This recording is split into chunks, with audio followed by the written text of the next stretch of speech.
Hi friends, అందరు బాగున్నారా? మేమైతే ఈరోజు గ్యారప్పాలు చేసాం ఫ్రెండ్స్. చూడండి, అందులో కావాల్సిన పదార్థాలు: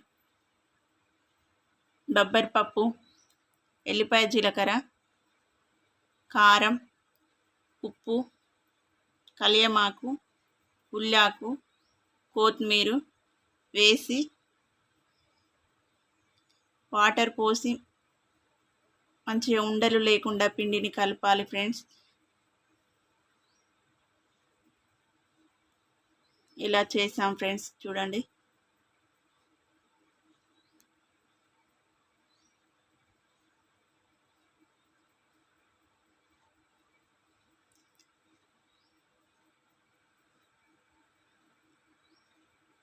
ఇలా రెడ్గా కాలవాలి ఫ్రెండ్స్. నచ్చినట్లయితే లైక్ చేయండి, షేర్ చేయండి, సబ్స్క్రైబ్ చేయండి. మా ఛానల్కి సపోర్ట్ చేయండి ఫ్రెండ్స్. Okay, bye bye.